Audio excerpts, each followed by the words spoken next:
अब सवाल ये उठता है कि संभल में हिंसा भड़की कैसे, दंगों की क्रोनोलॉजी क्या है, पहली गोली किसने चलाई और हिंसा की शुरुआत कैसे हुई। तो इन सारे सवालों के जवाब आपको हमारी अगली रिपोर्ट में मिलेंगे। उससे पहले ये जरा तस्वीर देखिए, ये संभल की तस्वीरें हैं। दंगाइयों ने संभल के अंदर क्या हाल किया आप ये देखिए।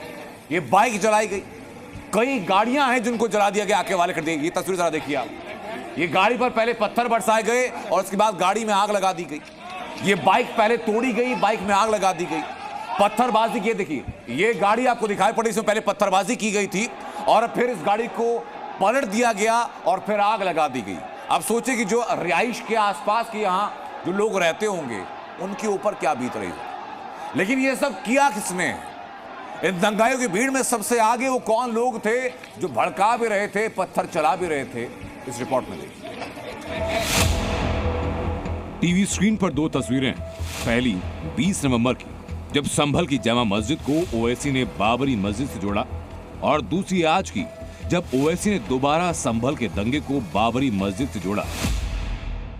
पुलिस फायरिंग में 3 मुसलमानों की मौत हो जाती है, बल्कि ये तो मैं कहूँगा मर्डर है। ये मैं शुरू से कह रहा हूँ कि जब से बाबरी मस्जिद राम मंदिर का जजमेंट आया है, इस तरह के वाकयात खुलेंगे। अब हर कोई ये कह रहा है कि नहीं, हमारे धर्म के लिहाज से वहाँ पर मस्जिद नहीं थी। तो भाई धर्म की फेथ पे चलेगा या संविधान के ऊपर चलेगा? दंगे के पहले और दंगे के बाद दोनों बार ओवैसी ने बाबरी का नाम लिया और एक बड़ा सवाल उठाया, क्या बाबरी का नाम लेकर ओवैसी ने लोगों को भड़काया? और असदुद्दीन ओवैसी ऐसे अकेले किरदार नहीं जिनके ऊपर लोगों के जज्बात भड़काने का शक हो। ऐसा एक और चेहरा है संभल के सांसद जियाउर रहमान बर्क। उन्होंने जो सर्वे किया है, उनको माशा बराबर, सुई के बराबर भी कोई 1 इंच भी चीज जगह ऐसी नहीं मिल सकती जो कि इस पर आपत्ति हो सके। ये मस्जिद थी, मस्जिद है और इंशाअल्लाह ताला मस्जिद रहेगी। आज जब केस दर्ज हुआ तो जियाउर रहमान बर्क की दलील ये कि दंगे के दिन वो बैंगलोर में थे, लेकिन पुलिस साफ कह रही है कि जियाउर रहमान बर्क ने लोगों को भड़काया। जियाउर रहमान बर्क और सोहेल इकबाल नामक ये 2 नामजद अभियुक्त हैं जिनको उन्होंने अभियुक्त बनाया है। उनके द्वारा बताया गया है कि भीड़ को इन लोगों ने भड़का के बलवे का रूप दिया। संभल की हिंसा को लेकर कुछ और दावे सामने, जिनमें कहा गया कि सर्वे टीम जब मस्जिद में घुसी उस वक्त एक अफवाह उड़ी जो थी मस्जिद में खुदाई हो रही है। सर्वे के आदेश से लेकर सर्वे टीम के बयानों तक कहीं मस्जिद में खुदाई का जिक्र नहीं, तो फिर अफवाह कैसे उड़ी? इसका जवाब खुद मस्जिद कमेटी के लोगों ने दिया। ये सिर्फ और सिर्फ, मैं फिर दोबारा बता रहा हूं कि पानी छोड़ देने से हुआ है। पानी छोड़ने से तमाम पब्लिक भ्रम में आ गई और उन्होंने ये कहा कि बगैर किसी सूचना के खुदाई कैसे हो रही है।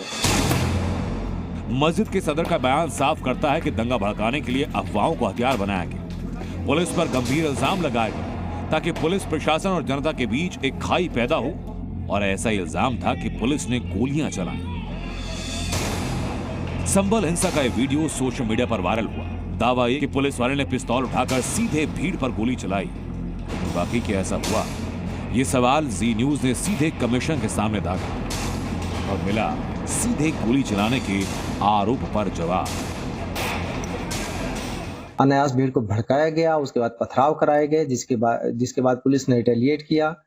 वहां पे ऐसी परिस्थिति उत्पन्न हुई कि उसमें फायरिंग भी हुई। फायरिंग कहाँ से हुई, कैसे हुई, अभी पड़ताल होनी है। मजिस्ट्रियल जांच के आदेश दे दिए गए हैं, लेकिन अनफॉर्चुनेटली उसमें मौतें भी हुई।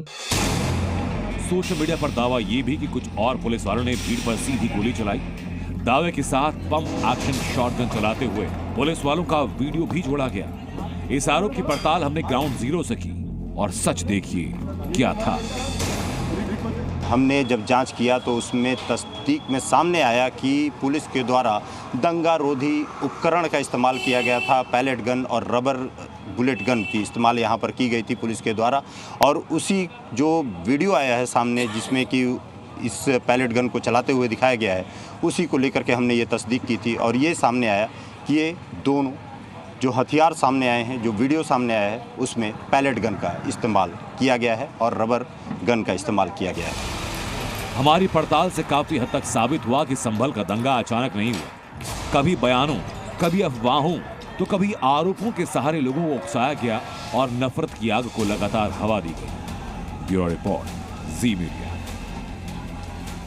और अब मैं आपको संभल दंगे की सबसे बड़ी गवाही सुनाने जा रहा हूं। जामा मस्जिद पर सर्वे के दौरान संभल में जो हिंसा भड़की, उसके गवाह हैं हिंदू पक्ष के वकील विष्णु शंकर जैन, जो सर्वे के समय मस्जिद में मौजूद थे और अपनी आंखों से के सामने दंगों को भड़कते हुए देखा। मैंने विष्णु शंकर जैन से बात की, उनका इंटरव्यू किया और दंगे के एक एक वीडियो का सच सामने लाया। विष्णु शंकर जैन हमारे साथ हैं और ये कुछ तस्वीरें हमारे साथ हैं जो उस वक्त की हुई, और विष्णु, मैं ये तस्वीरें प्ले करता जाऊंगा। आप मुझे बताएं कि इस वक्त वहां पर क्या हो रहा था। ये पहली तस्वीर है हमारी, ये किस दौरान की तस्वीर है? ये वही सुबह 8:30 बजे की तस्वीर है, 8:30 पौने 9 बजे की ये तस्वीर है। और जब हम लोग अंदर वहाँ पे सर्वे का काम कर रहे थे, तब वहाँ पे भारी मात्रा में भीड़ इकट्ठा हो गई थी और नारे तकबीर अल्लाह अकबर के वहाँ पे नारे लगाए जा रहे थे।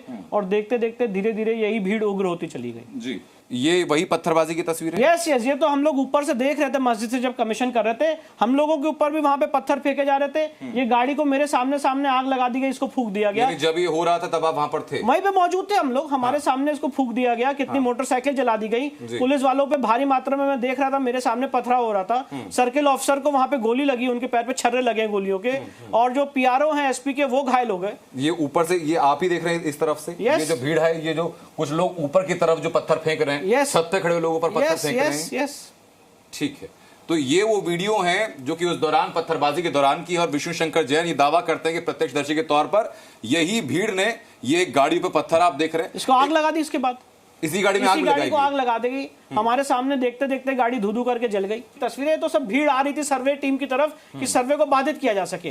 तो जब 11 बजे मैं वहां से निकला हूं, उस समय का वीडियो है जिसको समाजवादी पार्टी के अध्यक्ष झूठ बोल के ऐसा पेश कर रहे हैं कि ये टीम नारे, और बैरिस्टर साहब भी, और ये दोनों ऐसा पेश कर रहे हैं कि ये नारे लगाते हुए वहां पे पहुंचे, जिसकी वजह से दंगा हो गया। इतना झूठ, कम से कम मतलब अपने आप पे कुछ तो अपने रिसर्चर से पूछ लीजिए कि आप क्या बोल रहे हैं। ये वही जगह है जहां का सर्वे हो रहा था। इस बारे में अगर आप बता पाएंगे क्या यहां से सुनने में आया कि यहां का पानी निकाला जा रहा था, उसके बाद भी भीड़ जो भड़की है? ये सरासर झूठ है। हाँ।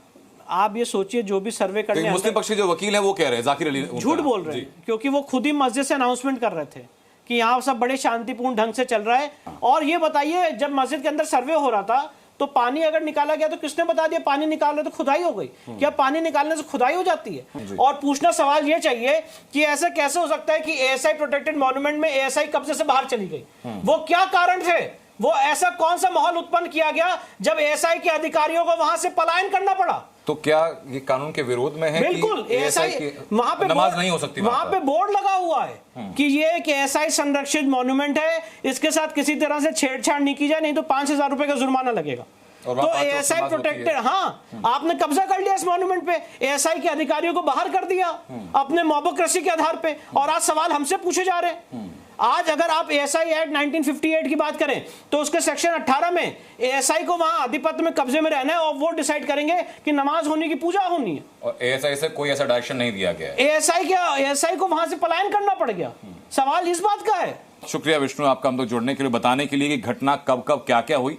तो जितनी भ्रांतियां हैं उन भ्रांतियों से आप दूर रहें, और अपील हमारी भी यही है कि किसी भी तरीके से किसी भी भड़काऊ बयानबाजी के चपेट में आप ना आए।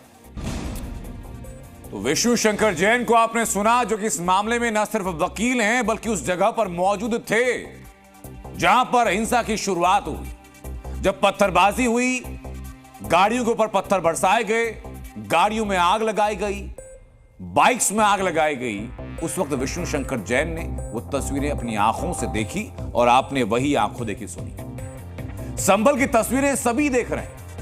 कल से संभल की गलियों से उठता हुआ धुआं भी सब देख रहे हैं, लोगों की बातें सब सुन रहे हैं, राजनीति खूब हो रही है, नेताओं के बयान खूब आ रहे हैं, पुलिस क्या कह रही है ये भी सुन रहे हैं। लेकिन क्या किसी ने अभी तक आपको यह दिखाया कि संभल के लोग क्या कह रहे हैं? जिस जगह पर हिंसा हुई वहां से 200 मीटर की दूरी पर जो हिंदू मोहल्ले हैं, जहां हिंदू ज्यादा बहुतायत रहते हैं, पत्थरबाजी के वक्त उनके जहन में क्या चल रहा था?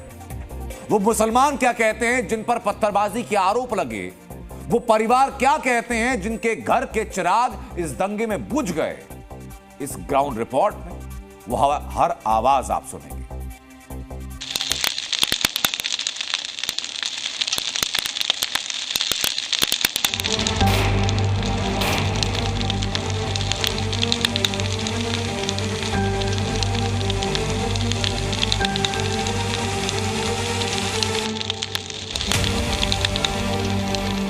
जब संभल जल रहा था, जब संभल की जामा मस्जिद के पीछे की गली से धुआं उठ रहा था, जब पुलिस को घेर कर उन पर पत्थर बरसाए जा रहे थे, वो तस्वीरें आपने देखी होंगी। लेकिन हिंसा के दौरान इन गलियों में रहने वाले लोगों का हाल क्या रहा, एक बार सोच कर देखिए। जहां हिंसा हुई, करीब 500 मीटर की दूरी पर हिंदुओं की घर, इन घरों में रहने वाले लोग दहशत में थे। दहशत हम लोगों ने पूरी तरीके से देखी है और सब लोगों में डर का माहौल था। तो पास में ही है, 500 मीटर दूरी पे ही है, वहीं से घर हमारा वहीं पे ही। आंसू गैस के गोले छूट रहे तो आंखों में मिर्चें लग रही थी, खूब जलन हो रही थी आंखों में। हम लोग कमरों में कैद हो गए और क्या करते। हाथ में पत्थर लिए भीड़ जब पुलिस की तरफ बढ़ रही थी, तब इनको डर कि कहीं भीड़ के कदम इनके मोहल्ले की तरफ ना आ जाए। बहुत ज़्यादा डर हुए थे कल, क्योंकि हम यहाँ पे जो है 3 सबके एरिया ये लोगों के, एक एरिया में हम लोग रहते हैं। डर तो काफ़ी है सर, डर क्यों नहीं होगा? डर तो पूरा है। जब डर तो था कि डर क्यों नहीं होगा। किस तरीके का डर, कैसे लोग भाई कुछ हमारी तरफ ना जाए। अब हमारा घर भी जामा जिससे 500 मीटर के आगे ही है। संभल की गलियों में इस वक्त सन्नाटा है, लेकिन इनके कानों में कल का शोर आज भी गूंज रहा है। डर तो लग रहा है सर, स्थिति खराब है। लेकिन तभी भी डर तो है। बाहर गेट लगा रखा, लोहे गेट बंद कर लेते हैं हम लोग। तो सभी पब्लिक डर गई थी कल, कि माहौल ही ऐसा हो गया था। डर का तो माहौल ही है। क्या हुआ? सबको अपने जान माल की, हर एक की सुरक्षा सबको ही करनी है। सभी डर रहे थे। हाँ, सभी दुकानदार डर रहे थे। क्यों डर रहे थे? क्या हुआ? बता, उस एकदम पुलिस पे आया हमला करने। संभल में फिलहाल हालात सामान्य है। पुलिस लगातार फ्लैग मार्च कर रही है सड़कों पर, लेकिन आगजनी की कालिख अभी भी मौजूद है। दीवारों पर पत्थर के निशान अभी भी मौजूद हैं और इन्हीं निशानों के साथ मौजूद है यहां रहने वाले लोगों के जहन में डर। राहुल मिश्रा, संभल, जी मीडिया। तो संभल की हिंदू आबादी क्या कह रही है ये तो आपने सुना, लेकिन अब आपको सुनवाने में जा रहा हूं। संभल के मुसलमानों की आंखों देखी। संभल हिंसा में मुस्लिम पक्ष पर पत्थरबाजी के आरोप लगे, आगजनी के आरोप लगे, फायरिंग के आरोप लगे। मौत भी मुस्लिम युवकों की हुई है। अब आपको जामा मस्जिद के आसपास के जो मुस्लिम मोहल्लों की आंखों देखी, जो लोग वहां पर मौजूद हैं, जिनके जानने वालों के ऊपर या उस मोहल्ले में रहने वालों के ऊपर ये आरोप हैं, वहां के लोग क्या कह रहे हैं, अब जरा सुनिए। डर का ये आलम है कि पूरा मोहल्ला जो है वो पूरी तरीके से अपने घरों में ताला लगा के पलायन कर गया है, यहाँ से चला गया है। ये आप देखिए घरों में लगातार ताले लगे हुए हैं और ये सिर्फ इकलौता घर नहीं है। आइए मेरे साथ, मैं और आपको दिखाता हूँ। ये गली में पूरी तरीके से सन्नाटा पसरा है, अंधेरा है और ये आप देखिए ये दरवाज़ा बंद है, ताला लगा हुआ है। हर घर पे आपको ताला नज़र आएगा। यही नहीं, यहाँ पर जितने भी पूरी गली में तकरीबन 100 से ज़्यादा मकान हैं, ये पूरी तरीके से ताला लगा के यहाँ से सब पलायन कर गए हैं। ये आप देखिए हर घर में ताला नज़र आएगा। देख रहे हैं आप, ये ताला लगा हुआ है इस घर में। पूरी गली इसी तरीके से आपको बंद मिलेगी, ताला लगी हुई मिलेगी।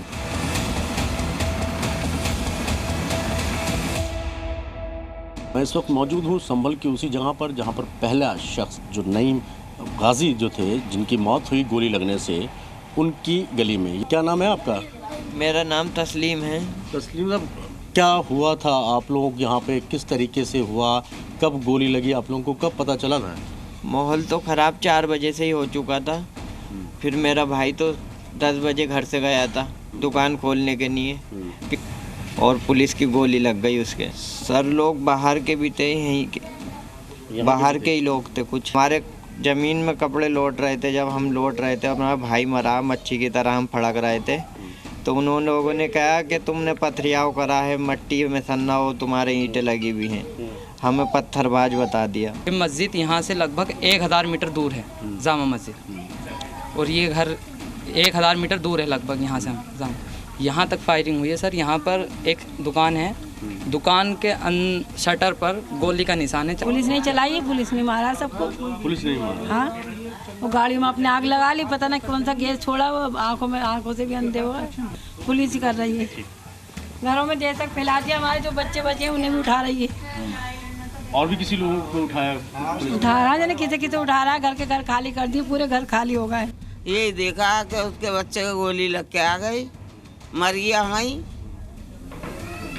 आप किसको जिम्मेदार मानते हैं? कौन है जिम्मेदार इस सबका? इसका जिम्मेदार तो पुलिस है साहब।